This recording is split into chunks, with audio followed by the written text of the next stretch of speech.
August 15, 1947న భారతదేశానికి స్వాతంత్రం రావడం గొప్ప విషయమే. కానీ పాకిస్తాన్ విడిపోవడం బాధాకరం. ఆ పరిస్థితి రావడానికి కారణం దేశం మొత్తానికి గొప్ప నాయకులుగా చెప్పుకున్న ఆనాటి కాంగ్రెస్ లీడర్లే. స్వాతంత్రానంతరం కూడా జవహర్లాల్ నెహ్రూ ప్రధానిగా ఉన్న కాలంలో చైనాతో 1962లో జరిగిన యుద్ధంలో దేశం కొంత భూభాగాన్ని కోల్పోవలసి వచ్చింది.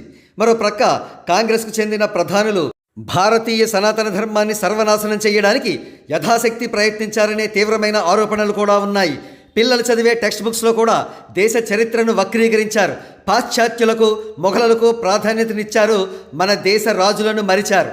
అటువంటి సమయంలో అద్వానీ, వాజ్పేయి వంటి గొప్ప నాయకుల ప్రయత్నంతో బీజేపీ కాంగ్రెస్కు ఆల్టర్నేటివ్ ఫోర్స్గా ఎదిగింది. ప్రస్తుతం నరేంద్ర మోడీ హయాంలోని బీజేపీ గత 10 సంవత్సరాలుగా దేశాన్ని పరిపాలిస్తోంది.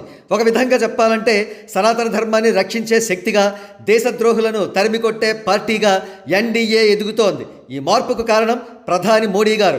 మరి మోడీ గారి అనంతరం ఎన్డీఏని నడిపించే నాయకుడు ఎవరు అనే ప్రశ్నకు సమాధానంగా మనకు కేంద్ర హోంమంత్రి అమిత్ షా గారు, యూపీ సీఎం యోగి గారు కనిపించవచ్చు. రాబోయే కాలంలో వీరిద్దరిలో ఎవరో ఒకరు ప్రధాని కూడా కావచ్చు. కానీ ఎన్డీఏకి ఇప్పుడు కావాల్సింది మోడీలా దేశం మొత్తాన్ని తన వైపుకు తిప్పుకునే తిరుగులేని మాస్ లీడర్. అటువంటి mass leader Andhra Pradesh deputy chief minister Pawan Kalyan గారిలో ఉన్నాడని బీజేపీ గుర్తించింది. వారికి కావలసిన రిక్వైర్మెంట్స్ దేశభక్తి మెండుగా కలిగిన వాడిగా, సనాతన ధర్మాన్ని పూర్తి స్థాయిలో ఉద్ధరించేవాడిగా, కోట్లాది ప్రజలను తన వైపుకు తిప్పుకునే ఒక కరిష్మాటిక్ లీడర్గా, చావుకు కూడా విలువని తెంపరితనంతో అగ్రెసివ్గా ముందుకు దూసుకుపోయే వ్యక్తిగా ఎన్డీఏ లీడర్గా ఉండాలి. అటువంటి లక్షణాలన్నీ పరిపూర్ణంగా ఉన్న వ్యక్తి పవన్ కళ్యాణ్ గారు. బీజేపీ స్వతహాగా దేశభక్తుల పార్టీ. ఆ పార్టీకి చెందిన సుప్రీం లీడర్స్ అందరూ దేశం యునైటెడ్గా ఉండాలని, మొక్క చెక్కలు కాకూడదని కోరుకుంటారు.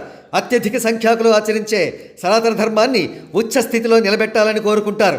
వారి ప్రణాళికలు ఏ విధంగా ఉంటాయంటే రాబోయే కొన్ని వందల సంవత్సరాలకు లేదా ఏనాటికి కూడా భారతదేశం వైపు మరో దేశం కన్నెత్తి చూసే సాహసం చేయకూడదు.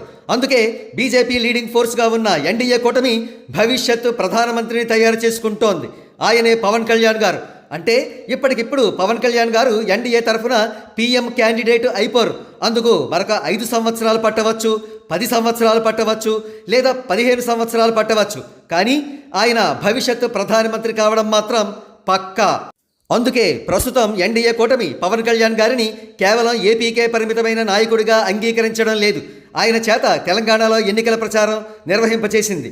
ప్రస్తుతం మహారాష్ట్రలో ఎన్నికల ప్రచారం నిర్వహిస్తున్నారు. మరో ప్రక్క ఇటీవలే తమిళనాడు డీఎంకే నేత స్టాలిన్పై పవన్ కళ్యాణ్ గారు తీవ్ర విమర్శలు చేశారు.